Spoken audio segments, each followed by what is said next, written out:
नमस्कार दोस्तों, स्वागत करता हूं मैं आप सभी का आपके अपने चैनल डिजिटल स्टडी 387 पर। फ्रेंड्स, आज का टॉपिक है संविधान का अनुसूची। फ्रेंड्स, ये टॉपिक बहुत ही महत्वपूर्ण है पॉलिटी का, इंडियन पॉलिटी का। अगर आप किसी भी एग्ज़ाम की तैयारी कर रहे हो, छोटे से लेकर के बड़े तक एग्ज़ाम की तैयारी कर रहे हो, आप चाहे किसी भी एग्ज़ाम की तैयारी कर रहे हो, तो हर एक एग्ज़ाम में इससे 1 से 2 क्वेश्चन पूछ लिए जाते हैं। तो ये टॉपिक जो है बहुत ही महत्वपूर्ण हो जाता है, भारत की अनुसूची। तो आज सबसे पहले देखेंगे संविधान। संविधान किसे कहते हैं, उसके बाद देखेंगे अनुच्छेद सूची क्या है, अनुच्छेद किसे कहते हैं, अनुच्छेद कितने हैं, भाग कितने हैं। तो आज की वीडियो में देखेंगे। आपको ध्यानपूर्वक इस वीडियो को शुरू से अंत तक देखने हैं। सबसे पहले हम इसके थ्योरी सेक्शन को कंप्लीट करेंगे, उसके बाद प्रीवियस ईयर क्वेश्चन को हम इस वीडियो के अंतर्गत सॉल्व करेंगे। तो मैं आपको अगर आप इस वीडियो को शुरू से अंत तक देख लेते हो तो आपको रटना नहीं पड़ेगा। ध्यानपूर्वक अगर आप सुनोगे तो आपको ज़रूर है कि आपको याद हो जाएगा, माइंड में सेट हो जाएगा। तो आपको पहले थ्योरी सेक्शन ध्यानपूर्वक देखने हैं, उसके बाद मैं प्रीवियस ईयर क्वेश्चन को बताऊंगा और आप देखना, आप उसे कर पाओगे। तो चलिए वीडियो में आगे बढ़ते हैं। तो देखिए, सबसे पहले हमारा संविधान, कॉन्स्टिट्यूशन, जिसे इंग्लिश में क्या कहते हैं, कॉन्स्टिट्यूशंस। संविधान आखिर में कहते किसे हैं, संविधान किसे कहते हैं? तो देखिए, सभी के लिए बराबर कानून को संविधान कहते हैं। सभी के लिए बराबर बराबर कानून को क्या कहते हैं, संविधान कहते हैं। देश और राज्य का शासन कैसे चलेगा, उसको चलाने के लिए जिस किताब को तैयार किया गया है वो भारतीय संविधान है। तो देखिए, देश और राज्य मतलब हमारा देश यानी भारत, और भारत के जितने भी 28 राज्य हैं, इसे कैसे चलेगा, इसे चलाने के लिए जिस भी किताब को तैयार किया गया है उसे भारतीय संविधान कहते हैं। इस किताब में 22 लेसन हैं। कितने हैं? 22 लेसन हैं। इस लेसन को हम क्या कहते हैं? भाग। हिंदी में हम भाग कहते हैं। और इसमें कुछ टॉपिक लिखे गए हैं, भाग भाग मतलब हर एक भाग वाइज। तो उस टॉपिक को क्या कहते हैं? उस टॉपिक को हिंदी में अनुच्छेद कहते हैं और इंग्लिश में आर्टिकल्स कहते हैं। तो कुल आर्टिकल्स की संख्या जो है वो 395 है और भाग जो है वो 22 है। और बात करें आज का टॉपिक जो है भारत की अनुसूची, तो अनुसूची जो है 12 है। मैंने इस पर इसलिए नहीं दर्शाया है क्योंकि आज तो हम इस वीडियो में अनुसूची को ही देखेंगे। तो आई होप कि आप लोगों को संविधान समझ में आ गया होगा, भाग कितने हैं ये समझ में आ गया होगा, अनुच्छेद कितने हैं 395 ये समझ में आ गया होगा। तो चलिए आप बढ़ते हैं आज का टॉपिक की ओर। आज का टॉपिक है भारत की अनुसूची, संविधान की अनुसूची। ठीक है, तो आज देखिए, संविधान जो है, संविधान पूरे संविधान में, हमारा जो भारतीय संविधान में वर्तमान में 12 अनुसूची हैं। लेकिन जब संविधान लागू किया गया था 1950 ईस्वी में, तभी जो थे अनुसूची 8 थे। ये वर्तमान में अभी जो है 12 अनुसूची हैं, लेकिन प्रारंभ में अनुसूची 8 थे। क्या पढ़ना है? भारतीय संविधान की अनुसूची है। प्रारंभ में अनुसूची की संख्या कितनी थी? 8, लेकिन वर्तमान में कितने बढ़ के हो गई है? बढ़कर 12 हो चुकी है। तो हर एक अनुसूची को एक एक करके देखते हैं और समझते हैं। तो देखिए, प्रथम अनुसूची है। क्या है प्रथम अनुसूची? आखिर में प्रथम अनुसूची क्या कहता है, प्रथम अनुसूची में क्या है? तो प्रथम अनुसूची जो है, प्रथम अनुसूची बोल रहा है कि भारत जो है, भारत राज्यों का संघ है। संघ और राज्य क्षेत्र की चर्चा है। इसमें राज्य एवं संघ राज्य की चर्चा है। कहने का मतलब है, हमारा जो भारत देश है वो एक यूनियन है, फेडरेशन नहीं है। फेडरेशन उसे कहते हैं जो आसानी से टूट सकते हैं। अमेरिका एक फेडरेशन है, लेकिन हमारा देश जो है एक यूनियन है। यूनियन उसे कहते हैं जहाँ के राज्य कभी अलग नहीं हो सकते। तो हमारा देश क्या है? एक यूनियन है। वही प्रथम अनुसूची में बोला गया है कि हर एक राज्य की सीमा और हमारे देश की सीमा कहाँ कहाँ पे, कौन कौन से राज्य किस किस सीमा से लगते हैं, किस किस राज्य की सीमा किस राज्य से लगते हैं, वो हमारा प्रथम अनुसूची में दर्शाया गया है। तो आई होप कि आप लोगों को समझ में आ गया होगा, कि प्रथम अनुसूची समझ में आ गया होगा कि भारत जो है यूनियन है। और अब देखते हैं नेक्स्ट, दूसरा अनुसूची देखिए क्या कहता है। दूसरा अनुसूची बोल रहा है, इसमें विभिन्न पदाधिकारियों जैसे जैसे देखिए, राष्ट्रपति, उपराष्ट्रपति, ध्यानपूर्वक देखिए, राष्ट्रपति, उपराष्ट्रपति, राज्यपाल, लोकसभा अध्यक्ष और लोकसभा के उपाध्यक्ष, राज्यसभा के सभापति और राज्यसभा के उपसभापति, मुख्य न्यायाधीश, राज्यपाल के वेतन की चर्चा है। वेतन भत्ता करने का मतलब है कि अनुसूची 2 में राष्ट्रपति, उपराष्ट्रपति, लोकसभा अध्यक्ष, उपाध्यक्ष, इस सभी के वेतन की चर्चा है। ठीक है, तो आई होप कि आपको समझ में आ गया किनके कितने सारे वेतन है। इसके लिए मैं अलग वीडियो लाऊंगा, जैसे कि राष्ट्रपति को कितने वेतन मिलते हैं पर मंथ, उपराष्ट्रपति को क्या मिलते हैं, इसके लिए अलग वीडियो लगेंगे। इतना समझ लीजिए कि दूसरी अनुसूची में जो है राष्ट्रपति, उपराष्ट्रपति, राज्यपाल, लोकसभा अध्यक्ष, उपाध्यक्ष, इस सभी के वेतन की चर्चा है। आई होप कि आपको समझ में आ गया। चलिए थर्ड नंबर देखते हैं। थर्ड अनुसूची कहता है कि थर्ड अनुसूची में है शपथ। इनमें विभिन्न प्रकार के पदाधिकारियों के शपथ की चर्चा है। नोट देने वाली बात यह है, नोट इसमें है राष्ट्रपति और उपराष्ट्रपति की शपथ की चर्चा इसमें नहीं की गई है, थर्ड अनुसूची में नहीं की गई है। क्यों नहीं की गई है? क्योंकि राष्ट्रपति और उपराष्ट्रपति की शपथ के लिए एक अलग आर्टिकल्स है, अनुच्छेद है। ठीक है, इसे हम धीरे धीरे सब कुछ सिस्टमेटिक तरीके से पढ़ते जाएंगे, लेकिन अभी आपको यहाँ ध्यान रखना है कि तीसरे अनुसूची में जो है राष्ट्रपति और उपराष्ट्रपति की शपथ की चर्चा नहीं है। क्यों नहीं है? क्योंकि इसके लिए अलग आर्टिकल्स दिए गए हैं। अब देखते हैं चौथा अनुसूची देखते हैं। चौथा अनुसूची बोला जा रहा है इसमें राज्यसभा में सीटों की चर्चा है। कहने का मतलब है कि जैसे बिहार है, जैसे मैं बिहार से बिलोंग करता हूँ, तो बिहार में जो है राज्यसभा के कितने सारे सीटें हैं, उत्तर प्रदेश के कितने सारे सीटें हैं राज्यसभा में, मतलब और अन्य राज्य के कितने सीटें हैं राज्यसभा में। तो इसकी चर्चा चौथा अनुसूची में है। कौन अनुसूची में? चौथा अनुसूची में। तो अब देखते हैं पांचवा, आयोग की समझ में आ गया होगा। पांचवा अनुसूची देखिए, इसमें जो है इसमें SC ST है। SC अनुसूचित जाति के कहने का मतलब है SC, और अनुसूचित जनजाति मतलब ST। ये SC और ST के प्रशासनिक व्यवस्था की बात कर रही है। जैसे SC ST के लिए एक अलग थाने की व्यवस्था है, तो उसी की व्यवस्था पांचवी अनुसूची में की गई है। तो यही बोला गया है कि SC ST के लिए अलग प्रशासनिक व्यवस्था, मतलब SC ST के लिए अलग कोर्ट दिया गया है और अलग पुलिस व्यवस्था भी, प्रशासनिक व्यवस्था भी दिया गया। तो वो इसकी की चर्चा पांचवा अनुसूची में है। अब देखते हैं छठा अनुसूची। छठा अनुसूची बोला जा रहा है इस अनुसूची में पूर्वोत्तर भारत के 4 राज्य, कौन कौन? पूर्वोत्तर राज्य के 4 राज्य कौन कौन? असम, मेघालय, त्रिपुरा, मिजोरम। कौन कौन? असम, मेघालय, त्रिपुरा और मिजोरम के अनुसूचित क्षेत्र और प्रशासन की चर्चा है। मतलब इसमें छठा अनुसूची में जो है पूर्वोत्तर भारत के 4 राज्यों की चर्चा है। कौन कौन? असम, मेघालय, त्रिपुरा, मिजोरम। इसे आपको ध्यानपूर्वक याद रखना है, क्योंकि ऑप्शन में असम, मेघालय, त्रिपुरा दे देता है, लेकिन चौथा ऑप्शन जो है कोई कुछ और दे देता है, बोल दिया जाता है इसमें कौन नहीं है। तो इसे आपको सिस्टमेटिक तरीके से याद रखना। कौन कौन? असम, मेघालय, त्रिपुरा, मिजोरम। छठी अनुसूची में पूर्वोत्तर भारत के 4 राज्यों की चर्चा है। अब देखते हैं सातवां है शक्ति का विभाजन।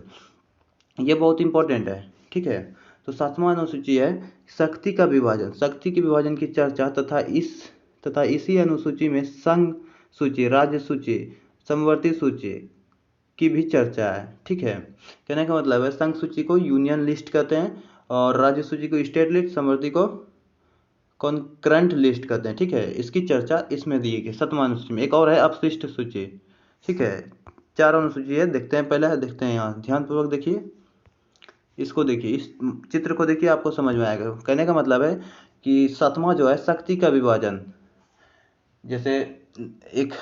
जैसे जनसंख्या है, जनसंख्या पर किसका अधिकार है? जनसंख्या पर सेंट्रल गवर्नमेंट, वही है संघ सूची। संघ सूची में जो है 1935 में लाया गया था। संघ सूची में देखिए सेना है, पोस्ट है और पोस्ट ऑफिस है, बैंक है, कम्युनिकेशन है, रेल है, सेना है, वायु है, जनगणना, इस सभी पे जो मतलब कौन सी का कहने का मतलब है इन सभी पे जो कानून बनाएगा वो कौन बनाएगा? सेंट्रल गवर्नमेंट बनाएगा। कौन बनाएगा? केंद्र सरकार बनाएगा, ना कि राज्य सरकार। ठीक है, स्टेट गवर्नमेंट इस पे कोई कानून नहीं बना सकती, इस पे बनाएगी इन सभी पे, सेना हुआ, पोस्ट ऑफिस हुआ, इस सभी पे जो कानून जो बनाएगी वो संघ सूची को ही कौन बनाएगी? सेंट्रल गवर्नमेंट ही बनाएगी। ठीक है, संघ सूची में कुल पहले थे 57, जब संविधान लागू हुआ तब 97 था विषय, लेकिन वर्तमान में 100 विषय हैं। ठीक है, इसे भी आपको याद रखना है। फिर देखिए राज्य सूची में है पुलिस, पंचायत, जेल, स्थानीय स्वशासन, शराब, पुलिस, पशुपालन, सिंचाई, कृषि, इस सभी पे जो है कानून जो बनाएगा वो स्टेट गवर्नमेंट बनाएगी। कौन बनाएगी? State government. इसमें भी पहले विषय जो थे 66 थे, वर्तमान में 61 है, इससे 5 ले लिया गया है। तो आप किसी अगर दूसरे आदमी से अगर आप कोई चीज़ छीन लेते हैं तो वो आपको क्या छीनने दे देगा? नहीं देगा। तो वो उसे बोला गया है, देखिए यहाँ समवर्ती सूची में उसे ऐड कर दिया गया है।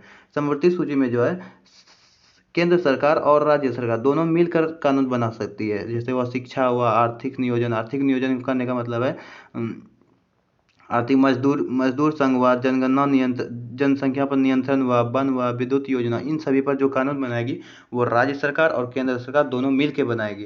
पहले इसमें 47 थे, जब संविधान लागू हुआ 47 था। और यहाँ से जो देखिए इससे 5 लिया गया था, 5 लिया गया था, तो इसमें 5 जोड़ दिया गया, बोला कि हाँ इस पे हम दोनों कानून बनाएंगे, ठीक है। लेकिन ध्यान रखिएगा, ये जो हमारा है, कहने का मतलब है इतना तो आपको लोग समझ में आ गया होगा। अब देखते हैं 8वां नंबर। देखिए यहाँ दिया गया है, यहाँ देखिए सब दिया गया है। संघ सूची के ऊपर केंद्र सरकार, संघ सूची पर केंद्र सरकार का कानून बना सकती है, राज्य सूची पर राज्य सरकार कानून बना सकती है, लेकिन संवर्धित सूची पर केंद्र और राज्य सरकार दोनों कानून बना सकती है। इतना तो मैंने आपको बता दिया। अब 8वां अनुसूची देखते हैं। 8वां अनुसूची है भाषा, कि पूरे भारत में राज्य भाषा, ठीक है, राजभाषा हमारी कौन सी है? हिंदी है। आप लोग सोचते हैं राज्य भाषा हमारी हिंदी है, नहीं, राजभाषा हमारी हिंदी है, ठीक है। इसे आपको याद रखना है, हमारी राज्य भाषा नहीं, राजभाषा हमारी हिंदी है, ठीक है। प्रारंभ में इसमें 14 भाषा थी, जब संविधान लागू हुआ 14 भाषा, लेकिन धीरे धीरे अभी वर्तमान में जो है 22 भाषा है। पूरे भारत में 22 भाषाओं को मान्यता दी गई है। जैसे इंग्लिश नहीं है, राजस्थानी नहीं है, भोजपुरी नहीं है, ये सभी इन भाषाओं में चर्चित नहीं है, ठीक है। अब 9वीं देखते हैं, 9वीं अनुसूची। इसे प्रथम संविधान संशोधन 1951 में जोड़ा गया था। क्या है? तो ये है भूमि जमींदारी उन्मूलन एवं न्यायिक सक्रियता की चर्चा। करने का मतलब है, जब देश आज़ाद हुआ तभी बहुत बड़े बड़े जमींदार थे, तो उसे ख़त्म करने के लिए जमींदारी प्रथा को समाप्त किया। कौन अनुसूचित कौन संशोधन द्वारा? प्रथम संविधान संशोधन 1951 में किया गया था, अगले साल ही। 50 में संविधान लागू हुआ, 51 में जमींदारी प्रथा को ख़त्म कर दिया गया। तो इतना याद रखना है आपको, ठीक है। प्रथम संविधान संशोधन था। अब देखते हैं 10वीं अनुसूची देखते हैं। 10वीं अनुसूची देखिए, इसे 52वां संविधान संशोधन द्वारा 1985 में जोड़ा गया था। यह है दल बदल कानून।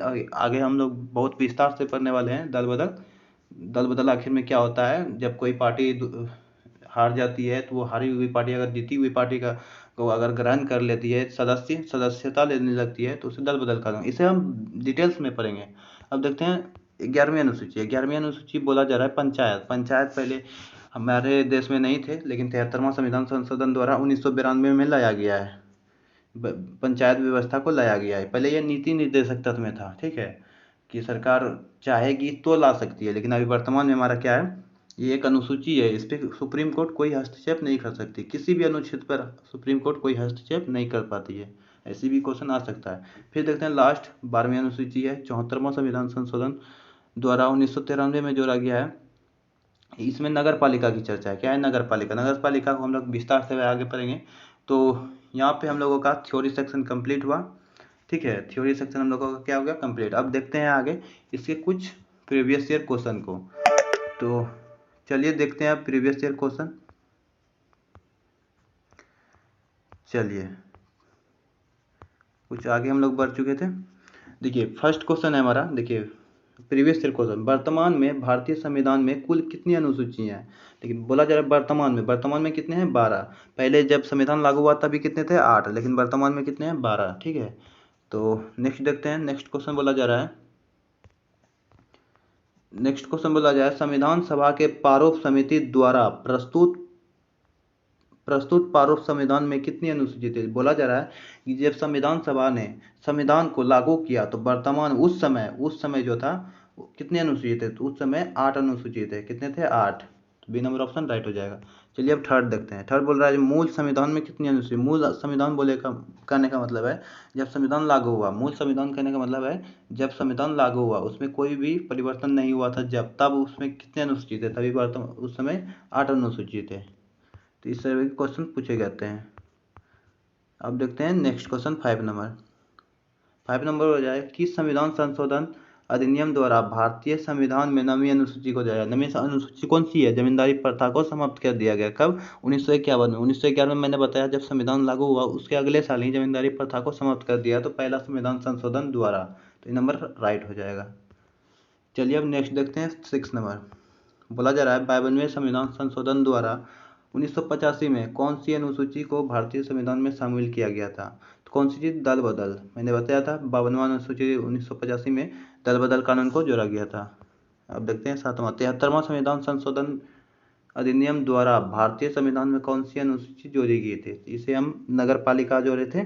कब? 73वें संविधान संशोधन द्वारा जोड़ा गया था नगर पालिका को। कौन सी? 12वीं अनुसूची। 12वीं अनुसूची डी नंबर में हो जाएगा। फिर देखते हैं नेक्स्ट क्वेश्चन। नेक्स्ट देखते हैं, बोला जा रहा है 74वें संविधान संशोधन द्वारा 74वें संविधान संशोधन द्वारा, देखिए यहाँ क्या था, यहाँ था 73 ओहो, कहने का मतलब है 1 मिनट, 52वें संविधान संशोधन द्वारा जो था 10वीं अनुसूची दल बदल को जोड़ा गया, ठीक। और 73वें संविधान संशोधन द्वारा किसे जोड़ा गया? ये पंचायत को जोड़ा गया, ठीक है। फिर 74वें संविधान संशोधन द्वारा 12वीं अनुसूची को जोड़ा गया था, ठीक है। यहाँ हो जाएगा 11वीं सूची जो हमारा पंचायत है। 73वें संविधान संशोधन द्वारा 11वीं सूची को जिसे पंचायत है, ठीक है। 74वें संविधान संशोधन द्वारा तब 12वीं अनुसूची को जोड़ा गया था जिसे हम नगर पालिका कहते हैं, ठीक है। बोला जा रहा है 74वें संविधान संशोधन अधिनियम द्वारा भारतीय संविधान में कौन सी अनुसूची जोड़ी गई थी? तो 12वीं अनुसूची।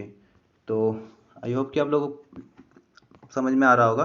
अब देखते हैं 9 नंबर देखते हैं, संविधान की द्वितीय अनुसूची का संबंध किससे है? मतलब दूसरा अनुसूची किससे संबंधित है? तो मैंने बताया था पहला अनुसूची जो है संघ और राज्य क्षेत्र है, दूसरा वेतन है, तीसरा शपथ है, चौथा राज्यसभा में सीटों की संख्या है, पांचवा SC/ST के लिए प्रशासनिक व्यवस्था है, छठा है भारत के पूर्वोत्तर राज्य, सातवां है शक्ति के विभाजन, 8 में है भाषा, 9 में है 8 में जमींदारी, 9 में जमींदारी प्रथा का समाप्ति, 10 में है दल बदल, 11 में है पंचायत, 12 में है नगर पालिका। तो 2 में मैंने क्या बोला? वेतन। तो देखिए यहाँ पे दिया गया महत्वपूर्ण पदाधिकारियों के वेतन से, ठीक है। तो डी नंबर ऑप्शन राइट हो जाएगा। अब देखते हैं 10 नंबर, बोला जा रहा है भारत संघ में शामिल राज्यों और संघ शासित क्षेत्रों का उल्लेख भारतीय संविधान में किस अनुसूची में दिया है? प्रथम अनुसूची मैंने बताया किसका है? संघ और राज्य क्षेत्र। राज्य क्षेत्र, संघ और राज्य क्षेत्र, केंद्र शासित प्रदेश और राज्य की सीमा किस राज्य से कहाँ लगेगी, इसकी चर्चा जो है ये प्रथम अनुसूची में दिया गया है। अब देखते हैं नेक्स्ट क्वेश्चन 11 नंबर, बोला जा रहा है भारतीय संविधान की तीसरी अनुसूची किससे संबंधित है? तीसरी अनुसूची मैंने बताया शपथ से संबंधित है, तो बी नंबर ऑप्शन राइट हो जाएगा। अब देखते हैं 12 नंबर, बोला जा रहा है भारतीय संविधान में 22 भाषा को राजभाषा का दर्जा प्रदान किया गया। देखिए राजभाषा का, राज्य भाषा नहीं, राजभाषा को प्रदान किया गया है। इन राजभाषाओं का उल्लेख किस अनुसूची में है? तो आप लोगों को मैंने बताया था 8वीं अनुसूची जो है ये भाषा पे आधारित है। नेक्स्ट है हमारा कि भारतीय संविधान की 8वीं अनुसूची का संबंध है। 8वीं अनुसूची किससे है? अभी तो आप लोगों को बता जाए भाषाओं के साथ, तो सी नंबर ऑप्शन राइट हो जाएगा। देखिए ये RRB 2004 में पूछा गया है रेलवे के एग्जाम में। अब देखते हैं 14 नंबर क्वेश्चन। 14 नंबर बोला जा रहा है भारत के संविधान में है कि क्या क्या है? देखिए यहाँ 395 अनुच्छेद है, 22 भाग हैं, 12 अनुसूची है। ये राइट है। क्या क्या है? 12 अनुसूची है, 22 भाग हैं, 395 अनुच्छेद हैं। तो ये हमारा राइट हो जाएगा। अब देखते हैं 15 नंबर, ये हमारा लास्ट क्वेश्चन था। तो आज का वीडियो यहीं पे समाप्त होता है। अगर वीडियो आपको थोड़ा सा भी बढ़िया लगा हो तो वीडियो को एक लाइक कीजिए और कमेंट बॉक्स में ज़रूर बताइए कि वीडियो में क्या गलती रही, ताकि मैं उसे सुधार कर सकूं नेक्स्ट वीडियो में। और अगर आप पहली बार चैनल पे आए हो तो चैनल को ज़रूर सब्सक्राइब कर लीजिए इसी तरह के मज़ेदार वीडियो के लिए। और मिलते हैं तब नेक्स्ट वीडियो में। तब तक के लिए जय Hind, Vande Mataram, take care all of you.